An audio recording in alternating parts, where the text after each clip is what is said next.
Querido, uma boa parcela dos cristãos do Brasil, eles acreditam plenamente que não devem viver planejando. Por quê, pastor? São crentes que creem que tudo já foi predestinado por Deus antes da fundação do mundo. Ou seja, se tudo já foi predestinado por Deus antes da fundação do mundo, não vai fazer diferença nenhuma se eu planejar ou não, né? Então, gente que tem a tendência de espiritualizar as coisas, tudo em todo tempo, gente que vive na mediocridade, e o pior, crendo que está fazendo o melhor. Quando nós olhamos as Escrituras Sagradas e nos alinhamos aos ensinamentos que Jesus nos passou, imediatamente nós constatamos que planejar é algo fundamental na vida de cada cristão. Cada cristão. 2024 tem tudo para ser o melhor ano da sua vida, mas se você não estiver disposto, querido, a se planejar a partir de hoje, no final desse ano, você vai ter falhado. Você vai falhar. Crente é alguém que deve ter planejamento pessoal, familiar, espiritual, educacional e financeiro. E quando eu estou falando essas coisas para você, elas primeiro passaram por mim, porque eu tenho que dar um exemplo para você. E eu não sou perfeito. Eu estou caminhando, eu estou aprendendo igual a você. Uma das frases que mais me impactou e ainda me impacta na vida cristã é que quem não sabe o lugar para onde quer chegar, qualquer lugar serve. Então, se você não sabe o lugar onde você quer chegar no ano de 2024, qualquer lugar vai servir. Tá bom para você assim? Para mim não tá. Como você quer terminar 2024? Orando mais? Então planeje. No final desse ano você quer ser alguém que conhece mais a palavra de Deus, mais a Bíblia? Você deve se planejar. Você quer ser alguém que vai levar pessoas ao batismo? Que nós vamos ter outro no segundo semestre. Planeje. Se você intenta ser alguém que se tornou um discípulo de Jesus verdadeiramente, é bem sucedido na sua vida, no seu casamento, nas suas questões, comece imediatamente a se planejar. Você sabia que nosso Deus, ele é um mestre na arte de planejar? Mas Bruno, como assim? Nosso Deus não é onisciente? Ele já não sabe tudo?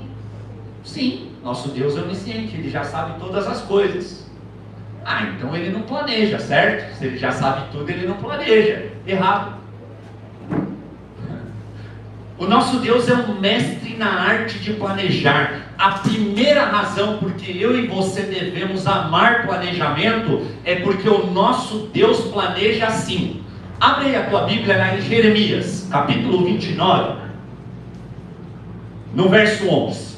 Jeremias, capítulo 29, verso 11. Olha só o que diz o texto a respeito de mim e de você, e a respeito de Deus ser alguém que planeja.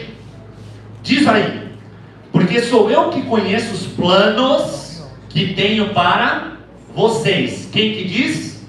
O Senhor. São planos de fazê-los prosperar e não de causar danos. Planos de dar a vocês, irmãos abençoados e queridos da igreja do Galileu, esperança e um futuro melhor. Então vocês clamarão a mim, virão orar a mim, e eu os ouvirei. Verso 12, verso 13. Vocês me procurarão e me acharão, quando me procurarem de todo o seu coração.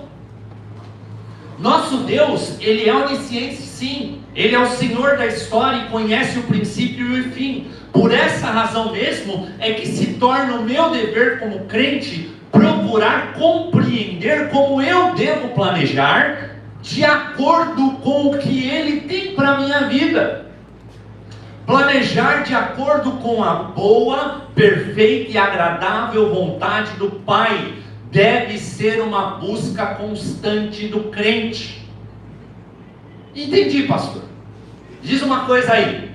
Qual que é a vontade do Pai? Qual que é a boa, perfeita e agradável vontade do Pai? Essa é conhecer ao seu Filho Jesus Cristo como Rei e Salvador, termos relacionamento diário com o Espírito Santo, que é quem nos ensina todas as coisas, e termos plena comunhão com a sua palavra. Essa é a vontade do Pai. Estar no centro da vontade de Deus é literalmente planejar a minha vida e o meu futuro em consonância com a vontade, com os planos que Deus Pai tem para a minha vida aqui nesse plano de vida. Veja, querido, que quando isso acontece, nós passamos a ter a compreensão que Ele tem planos de paz, planos de prosperidade, planos de bem para cada um de nós. Qual é a conclusão disso tudo? Se Deus, que é todo poderoso e quer me dar o melhor, diz que tem um futuro de paz e prosperidade para mim, mas a minha vida neste momento está sempre em guerra, sempre em falta de recurso, sempre em inquietude, é porque a coisa não está bem comigo, é porque tem alguma coisa de errada em mim. Eu preciso rever os meus valores, eu preciso rever a minha conduta, eu preciso olhar novamente com uma lupa o meu caminhar, o meu dia a dia. Porque na grande maioria das vezes, o que está faltando para mim e para você, para nós vivermos esse futuro que Deus tem reservado para nós, é planejar. É planejamento. É engraçado, né? Um dia um aluno chegou para mim e falou assim: teacher, vou para os Estados Unidos. Disse: é mesmo, querido? Que bênção. Bom, cara. Vou agora no final do ano. Falei: que bênção, cara, maravilha. É mesmo? Falei: mas e aí seus pais? Ainda não defini isso com ele. Falei: poxa, mas, né? Você ainda mora com seus pais, né, querido? Moro sim, teacher, mas sou eu que determino. Falei: que bom, tá bom. E me fala uma coisa, então você vai começar a levar agora o curso de inglês mais a sério, é isso que você está me dizendo? Aí ele falou: sim, teacher, vou estudar mais agora, porque eu preciso chegar ao final do ano falando inglês fluente. Eu falei: pois é, querido, mas você está começando o curso agora, você está no nível básico, e de acordo com esse curso, para você chegar lá na fluência, são 42 meses. Vou fazer uma conta aqui. Se a gente está agora em março, que começamos, você está nesse nível tal, eu acho que a conta não está batendo. Não, mas eu chego lá e dou um jeito. Chego lá, já vou estar mais ligeiro, mas... Falei: que bom, maravilha, querido. E quanto tempo você pretende ficar lá, né? 6 meses. Falei: nossa, que sonho maravilhoso. E você já foi aí numa agência para fazer um programa de au pair, de exchange, né? Você já sabe? Não, eu não sabia que tinha isso aí, não. Tá. E você já tem o seu passaporte, está tirado? Não, já tirei meu passaporte. E o Visa? Você já tem autorização? Não. Falei: querido, então deixa eu te explicar uma coisa. Está faltando planejamento, porque essa conta não fecha. Se você está falando que vai para os Estados Unidos no final do ano, você precisa ter uma série de coisas nas suas mãos. Entendeu? Não, na minha empresa eu sou muito injustiçado, pastor, porque eu fiz ali a entrevista e fui muito bem na área do inglês, e tudo que eles pediram eu tinha, tal, mas não foram com a minha cara, e eu não passei e não fui promovido, é mesmo? Então, qual que é a primeira coisa que exige lá? Exige uma pós-graduação nessa área. Você tem? Não. Não entendi. Mas mesmo assim podia fazer a entrevista. Eu falei: que bom. Mas você tem? Não. Então. E as pessoas têm a crendice maldita de culpar Deus. Deus não me ajudou. Deus não esteve comigo, Deus não abriu aquela porta. Que nada, querido. Você tem que planejar melhor e mais. Nós podemos passar por desertos e vales sim, em determinados momentos das nossas vidas, e isso é inerente a este mundo caído. Mas passar a vida toda nesse estado miserável, além de ser loucura, é plano de Satanás para a humanidade. Deixa eu te dizer uma coisa bem baixinho, só entre nós, para ninguém ouvir, tá bom, querido? Sabe, você muitas vezes que gosta de ser o crente Zeca Pagodinho, não vocês aqui, você que está me ouvindo lá, você gosta de ser o crente Zeca Pagodinho. Sabe qual que é o crente Zeca Pagodinho? Não? Deixa a vida me levar,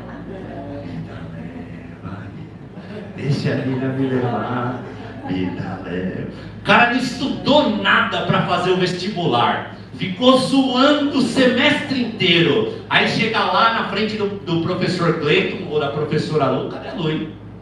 Que é nossos professores universitários aqui. Aí ele dá uma olhada para o lado. Primeiro ele olha para o lado, para ver se ninguém está olhando, né?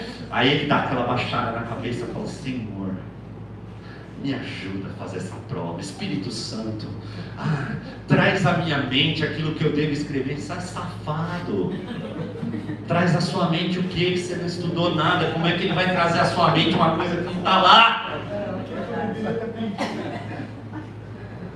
Então aqui a gente não tem crente Zeca Pagodinho. Aqui é todo mundo do planejamento. A gente vai planejando, a gente vai estruturando, né? Porque deixa eu falar uma coisa para você, querido. Se você não gosta de fazer planos, Satanás tem vários para você. O diabo está planejando. Do mesmo jeito que Deus tem um futuro de paz e planos para nós, o capetão também tem. Você acha que ele quer a sua família bem? Você acha que ele quer o seu casamento bem? Você acha que ele quer que você prospere na sua vida? Querido, onde você vai, nesses lugares mais miseráveis, você pode entrar nas comunidades, não são as pessoas, é o mundo espiritual. Não são as pessoas em si, é o mundo espiritual que nós não vemos muitas vezes. Entendeu? E ele existe, às vezes as pessoas desacreditam, né? Ontem eu estava aqui com os meus amigos, vocês viram que tem um espaço bonito lá, né? Que o Robert fez, ó. É fruto do Sandro e do Robert, hein? Olha lá. Espaço bonito para eles estarem ali nos auxiliando, né? Coisa linda, e a gente estava aqui, né? Diego também estava aqui ajudando e tudo, cooperando. E aí entrou um senhorzinho aqui, né? E ele parou alguém, acho que foi o pai do Sandro. Aí ele falou assim: por que igreja do Galileu? E eu estava lá na outra sala, né? Aí o pai do Sandro disse assim, eu esqueço, o seu Norberto, o Norbert, chama ele de Norbert. O seu Norberto disse assim: não sei, pergunta pro pastor, ele estava muito ocupado, né? Aí o Espírito Santo sussurrou aqui no meu ouvido e ele falou: por que igreja do Galileu? Eu falei assim: uai, um homem de Deus como o Senhor, letrado na palavra, conhecedor da palavra de Deus, não sabe por quê? Aí ele olhou para mim assim: como você sabe? Eu falei: o Espírito Santo que me conduz, querida. Estou indo embora. Eu não gosto de ir embora. Eu não gosto de dar bom dia para poste, não. Você gosta? Eu não gosto de dar bom dia para poste.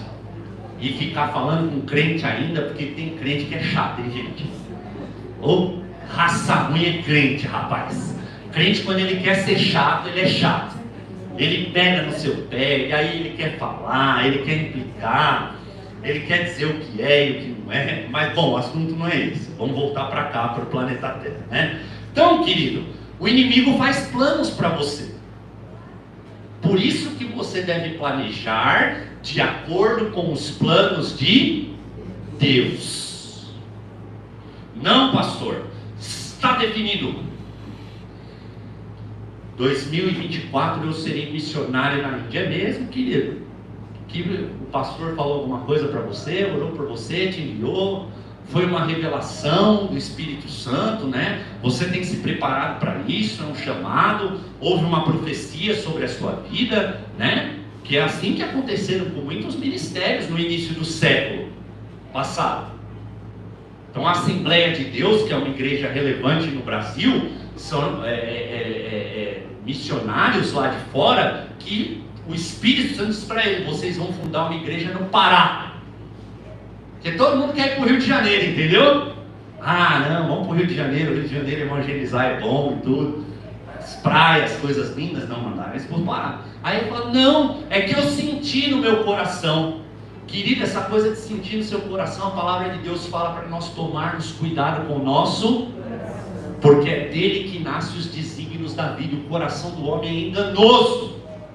Se você é alguém pautado pelo teu coração e não pela palavra de Deus, fatalmente vai dar ruim. Entendeu, querido? Então, eu creio que você vai ser um crente que planeja. Eu creio que em 2024 você vai se tornar um discípulo de Jesus que ama planejar os seus próximos passos. Em nome de Jesus eu declaro que nós seremos no ano de 2024, discípulos mais preparados e que planejam em todas as áreas da nossa vida. Amém. E então nós poderemos dizer como Jó 42:2: pensei que tudo pode, Senhor, e nenhum dos seus planos podem ser frustrados na minha vida, e nós vamos avançar, e Deus fará coisas grandiosas na nossa vida e no nosso meio, no nome de Jesus. Você crê assim? Glória à palavra de Deus.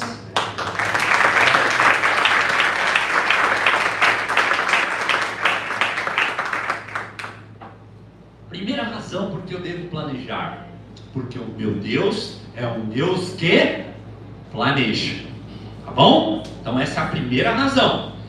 Segunda razão porque nós devemos planejar, porque fazer planos nos ajudam nas escolhas que nós devemos tomar. Olha o que diz Provérbios lá no capítulo 4, verso 26. Diz assim Provérbios 4, o livro da sabedoria, no verso 26: veja bem por onde anda, e os seus passos serão seguros. Veja bem por onde anda, e os seus passos serão seguros. O manual do crente é a palavra de Deus. A Bíblia é a nossa única regra e prática de fé. E sabendo que Deus tem planos bons para a minha vida, eu preciso ir de encontro a eles. Como eu faço isso? Eu faço sendo o homem do Salmo capítulo 1. Bem-aventurado o homem que não anda segundo o conselho dos ímpios, que não se detém no caminho dos pecadores e nem se assenta na roda dos escarnecedores. Antes tem o seu prazer na lei do Senhor, e nela medita de dia e de noite. Será como um homem plantado, uma árvore plantada junto a ribeiros de águas, que dá o seu fruto na estação certa e cujas folhas não caem. Tudo que este homem fizer prosperará. Amém. É a Bíblia, é a palavra de Deus. Então esse é o homem do Salmo 1, a mulher é que eu quero ser. A Bíblia é um manual de vida abundante para o ser humano. Se você quer saber quais escolhas fazer nos mais diversos momentos da sua vida, procure conhecer cada dia mais as Escrituras. É engraçado como a gente era líder de jovens, né? E a gente liderava mesmo, pastoreava os jovens, né? Da outra denominação tinham aproximadamente 1000 jovens. Então o Gabriel e a Karen também pastoreavam, eu, Eládia, mais um outro casal, nós éramos os principais. E quantas vezes acontecia do jovem chegar para a gente e falar assim: pastor, estou apaixonado, uma mulher fenomenal, uma moça maravilhosa. É mesmo, querido? Que bênção, que bom. Cadê ela? Ela está aqui? Me mostra ela aqui. Não, pastor, não é da igreja não. Hã? Não, é uma família boa, ela é de família, ela tem aí, ela gosta até de música gospel, né? Ela pretende fazer um curso, tá, querido? Entendi, mas não dá, querido. Como assim, pastor? Você precisa abençoar a minha relação. Não, querido, não precisa abençoar nada. Você não manda em mim. A mídia não manda em mim, o mundo não manda em mim. Você não manda em mim. Quem rege a minha vida é a palavra de Deus e o Senhor Jesus. É para Ele que eu vou prestar contas. Então não vou abençoar nada. Não está feliz? Deus te abençoe. Porque a palavra de Deus fala para você não entrar em julgo desigual. O que é o julgo desigual que o apóstolo Paulo falava? Ele falava assim, olha, cuidado com o julgo desigual, porque quando você casava, naquele tempo, se a sua esposa não fosse, porque ele falava para os homens, se a sua esposa não fosse crente, se ela fosse de outra nacionalidade e não tivesse a mesma crença que você, e você se tornasse um discípulo de Jesus, batizado, caminhando, sabe o que podia acontecer a qualquer momento? O Império Romano ia chegar lá e ia falar assim, quem é o seu Deus? E mostrava a moeda, César ou Jesus? Aí se você falasse Jesus, primeiro eles pegavam a tua família para jogar para os leões. Mas sua esposa não tem a mesma fé que você, por que ela tem que pagar? Então o julgo desigual era esse. Sabia disso? Hã? E aí o apóstolo Paulo vai dizer, tende em vós o mesmo pensamento, o mesmo coração, a mesma forma de estar. Então não dá para abençoar, por isso que nós precisamos, queridos, buscar a revelação da palavra de Deus, para nós planejarmos de acordo com a sua vontade. Se não é a vontade dele explicitada na Bíblia, se você quiser fazer, vai dar ruim. Quantos e quantos homens eu conheço que estão na igreja e as esposas não vêm? Aliás, queridos, se você não está aqui hoje pela manhã por uma doença, por algo muito sério, nossos queridos Roberto e Rafael não estão aqui hoje pela manhã, prestando conta deles, porque são meus discípulos diretos, que a Roberta passou muito mal essa noite, e o pai dela está no estado terminal de câncer, muito difícil a situação, a avó faleceu, a mãe do pai dela faleceu essa semana, então a situação muito difícil deles lá, eles têm 3 filhos, por isso vocês não estão vendo o Rafael aqui, porque quem anda comigo presta conta. Entendeu? Mas se não é por qualquer motivo desse, por que você não está aqui? O que você está fazendo da sua vida? Você vai ficar a semana inteira sem ter a comunhão dos santos, sem ter o partir do pão, sem ouvir a palavra, sem ter um tempo gostoso de oração, e aí na semana você quer que Deus te abençoe? Quantas mulheres e mulheres que vêm para a igreja sozinhas porque os maridos, jogo desigual, escolhas erradas, planejaram mal. Mas você pode fazer o correto, planejar a sua vida melhor, planejar a sua vida bem, planejar a sua vida de acordo com a palavra de Deus, querido. Procure conhecer cada dia mais as Escrituras. Salmo 119, 105, um dos primeiros versos que eu memorizei na escola dominical é: lâmpada para os meus pés é a tua e luz para os meus caminhos. Olha que coisa maravilhosa. Se você não sabe a decisão que tomar, o planejamento, joga a luz. Está lá as Escrituras para trazer luz para você tomar sua decisão. Sabe o que Jesus disse para os judeus que se achavam muito sábios em seus caminhos e interpretações da vida? Porque tem muita gente assim. Jesus diz: vocês estão enganados porque não conhecem as Escrituras nem o poder de Deus. Mateus capítulo 22, 29. Todas as vezes que eu joguei luz das Escrituras nas minhas escolhas de vida, eu fui mais que vencedor. Glória a Deus. Sabe o que é ser mais que vencedor? Que existe 2 categorias. Existe a categoria dos vencedores, Gisele, que é aquele cara que rala, que trabalha, que se esforça e ele atinge o objetivo. O mais que vencedor é o cara que também rala, que se esforça, que corre atrás, mas ele sabe que ele jamais poderia ter chegado naquilo que ele chegou se não fosse Deus na sua vida. Aleluia! Ele sabe que foi Deus que preparou, ele sabe que foi Deus que abriu as portas, ele sabe que foi Deus que foi adiante, ele sabe que foi Deus que deu aquela conquista para ele, porque é muito além daquilo que ele imaginava. Esse é mais que vencedor, porque ele acredita a Deus todas as suas vitórias, os seus êxitos. Provérbios capítulo 14, verso 8, diz assim: a sabedoria do homem prudente é discernir o caminho. A sabedoria do homem prudente é entender o seu caminho.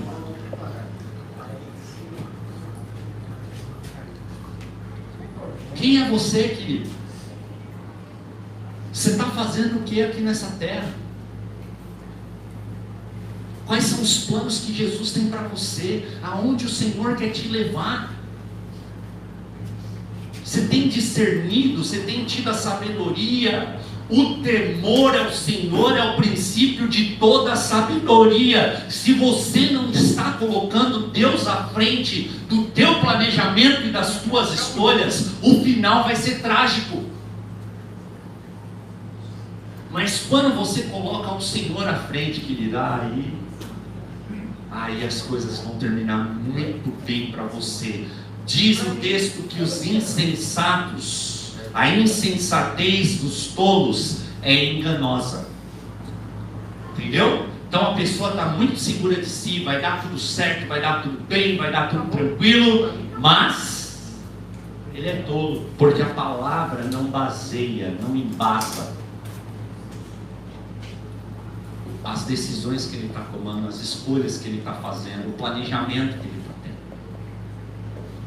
Você pensa que isso não acontece com crente?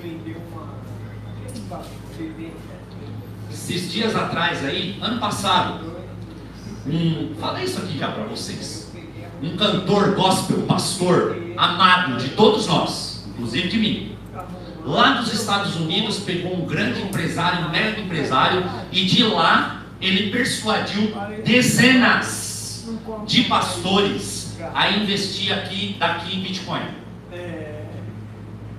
Gente boa, gente querida, gente amada, não é gente safada não. Ele também foi iludido. Teve pastor que investiu 30 milhões em Bitcoin. Eu não estou falando de coisa que eu ouvi falar não, tá gente? Eu estou falando de gente que eu conheço. É gente que eu conheço pelo nome, de sentar na casa, tá? Foi tudo embora, mas o dinheiro era da igreja. Mas era um ótimo negócio, era um ótimo investimento, era uma ótima oportunidade, mas encontrou eco na palavra de Deus? Se encontrou eco na palavra de Deus, como é que vai fazer? Entendeu? Daí tem que fazer o caminho de volta, pedir perdão, falar e caminhar. Fazer planos é uma atitude de sabedoria, não de incredulidade. Deus nos criou à sua imagem e semelhança. Logo somos os únicos na criação com traços e atributos diretos do Criador. Temos vontade, personalidade, capacidade de raciocínio, livre-arbítrio. Temos, mesmo que limitado esse livre-arbítrio, para tomar as escolhas de acordo com o Espírito Santo que habita em nós. Sendo assim, nós devemos fazer o uso correto dos grandes benefícios que Ele tem nos dado. Mas você pode dizer assim: pastor, você não conhece minha história de vida. Pastor, você não sabe meu caminhar, a minha criação, a minha infância. Pastor, você não conhece minha realidade. Eu vim de uma família muito pobre, eu vim de um lar destruído, eu não tive oportunidades. É mesmo, querido? Então vou te perguntar algo. Você sabe quantos neurônios tem? Põe a mão aí na tua cabeça assim. Eu não gosto de pôr a mão por causa do meu cabelo, entendeu? Meu cabelo é ruim, se eu pôr já derrete. Mas é o seguinte, sabe aí no seu cérebro, sabe quantos neurônios tem aí no seu cérebro? Não vale o Serginho Carla. Você sabe? Quem sabe? Chuta aí, quantos neurônios tem aí dentro do seu cérebro rodando agora? 86 bilhões. 86 bilhões de neurônios dentro do seu cérebro, atuando e trabalhando. Sabe quantas conexões cada um desses neurônios fazem? 7.000 conexões cada um. Se você não acredita em Deus, comece a acreditar agora, querido, que depois dessa informação, essas conexões estão ativas em pleno funcionamento aí no seu cérebro nesse exato momento. Então escute isso, querido. Deus está cuidando de você o tempo todo. Porque para que você possa me ouvir e me ver agora, esses neurônios estão em plena atividade, funcionando perfeitamente. Sabe o que acontece quando um desses neurônios tem um curto aí dentro? Te dá um AVC. Acidente vascular cerebral. Paralisia cerebral. Outros males. Sabe por que eu estou dizendo isso? Quer ser bem sucedido em 2024? Quer ser bem sucedido em 2024? Comece a agradecer pelo que você tem. Minha filha Lorena está na glória. Sabe qual que é o grande sonho de pais atípicos? Pais atípicos são aqueles que têm filhos especiais. É que o seu filho chegue à autonomia. O que é autonomia? Comer sozinho, falar. Você está fazendo tudo isso aí agora, querido? É bom se agradecer. Sabe por quê? Porque a gente precisa pegar tudo aquilo que Deus já nos deu e nos dá e multiplicar para devolver a Ele. Porque Ele disse para aquele servo da parábola dos talentos, servo inútil: você sabia que eu era um Deus que ia te cobrar e você enterrou o que eu te dei? Até o que você tem vai ser tirado. Então, querido, você precisa ser grato, agradecer, colocar em movimento. A gente é inteligente, é que a gente gosta de dar desculpa mesmo. A gente é safado, não é? A gente é ligeiro, o brasileiro é ligeiro. Nós dá nó em pingo d'água. Eu estava assistindo uma entrevista daquele comediante, eu gosto muito dele, é o Wellington Muniz, né? É o Ceará, lembra do Ceará do Pânico? Que ele fazia o Silvio Santos, né? E eu estava assistindo que ele estava num podcast muito famoso. Ele estava num podcast muito famoso, ele estava dando entrevista, né? E ele é muito engraçado, ele estava falando das questões dele pessoais, ele passou por um momento muito difícil de depressão, né? E tendo dinheiro, sendo casado, falando, né? E aí ele chega, ele está dizendo que ele está lá no Nordeste, né? E aí ele baixa o vidro do carro, tinha um menininho. O menininho bateu no vidro do carro, né? E ele é engraçado contando, né? Eu vou contar aqui, não tem a mesma graça. E ele bateu no vidro do carro, o menininho falou para ele assim: ô tio, dá uma moeda aí para mim, me dá R$1. E aí ele virou pro menino, né? Ele ia até dar. E ele falou assim: querido, você é tão inteligente, né? Perfeito, olha aí, você tem 2 mãos, você tem 2 pernas, você é um menino bonito. E ele começou a falar, o menino virou para ele e falou assim: ô doutor, eu estou pedindo esmola, não é conselho não. Ele virou as costas e ainda deu um xingo nele, o menininho. Então nós somos ligeiros. Para de ser ligeiro e começa a ser cheio da palavra de Deus. Para de querer ser esperto e começa a ser sábio, se encher de sabedoria. Começa a planejar tua vida financeira, começa a planejar tua vida espiritual, emocional, familiar, e você vai ver que coisas grandes e firmes o Senhor vai fazer aí na tua vida.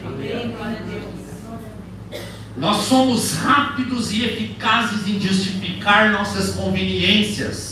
Se você não muda, nada muda. Fazer as mesmas coisas este ano e esperar resultados diferentes é coisa de maluco. Diz aí pro seu irmão, você é maluco? Planeje, querido.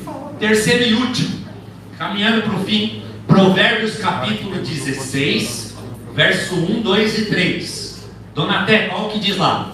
Provérbios 16, diz assim: Ao homem é o plural, ok, queridos? Ao homem e à mulher, nós somos todos iguais perante Deus. O homem e a mulher têm a mesma importância. A mesma importância. Submissão é estar debaixo da mesma missão. Tá bom? Então, diz o texto que ao homem, pertencem os planos do coração. Ao homem. Mas do Senhor vem a resposta da língua. Todos os caminhos do homem, vai dizer lá, me parecem puros, mas o Senhor avalia o espírito.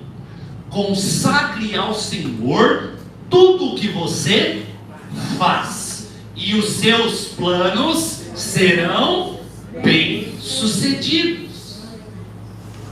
Deus tem prazer quando Ele vê eu e você planejando de acordo com a sua vontade. Então olha só alguns verbos importantes aqui, alguns princípios. Ao homem pertencem os planos. Deus deu a capacidade de você sonhar. Os animais não sonham. Pet não é filho. Mas eu amo os cachorrinhos. Bom, querido? Mas eles são uma delícia, né? Mas meu canarinho, sem ele beber água na gaiola, sem tratar dele, o que vai acontecer com ele? O loirinho não vai chegar para mim e falar assim: Dodô, eu queria uma gaiola maior, mais confortável. Põe uma banheirinha aqui maior para eu tomar o meu banho de manhãzinha. Ele não pensa, ele não planeja. Porque essa dádiva de Deus foi dada ao homem. É tua essa capacidade de criar, querido. É tua essa capacidade. Então você deve exercer esta dádiva que Deus te deu de maneira plena, santa, de acordo com a vontade dele. Já assistiu aquele filme Assalto ao Banco Central? Sim. O que está vendo, gente? Como é que os caras conseguiram pensar aquilo, planejar, estrategiar, sonhar aquilo? Deus deu capacidade para todos nós. O que você vai fazer com isso, para o bem ou para o mal, ou se você não vai fazer nada, aí é você com Deus. Mas o Senhor está te chamando para planejar no ano de 2014. 2024. 2014 foi uma tragédia. 2024. Todos os caminhos do homem me parecem puros, mas o Senhor avalia o espírito. Como é que o Senhor avalia o espírito? Solitário, querido, busca o seu próprio interesse. E esse não é nem o maior problema. O problema é a parte B do versículo, que ele fala que o versículo vai falar que ele vai contra a sabedoria de Deus. Por isso que na multidão dos conselheiros há sabedoria. Por isso que você deve andar com pessoas melhores que você, que amam a Deus mais do que você, que conhecem da palavra mais que você, que são mais experimentados na vida do que você. Porque o solitário, ou ele já caiu, ou ele vai cair. Então, como parece puro para mim, o Senhor avalia o espírito. Como é que avalia? Abre teu coração para as pessoas. Abre teu coração para o teu pastor, para o teu líder, para a tua pastora. Fala com ela, pergunta. Porque aí você vai ter uma resposta de acordo com a palavra de Deus. E ele vai poder falar. Eu não estou falando aqui de dominação, imbecil. Olha, você agora deve usar um par de meias preto às segundas-feiras. Essa gravata não lhe caiu bem, use uma vermelha. Esta camisa não combina com a cor dos seus olhos. Isso não é discipulado, isso é gente doente. Corra disso. Entendeu, filho? Corra disso.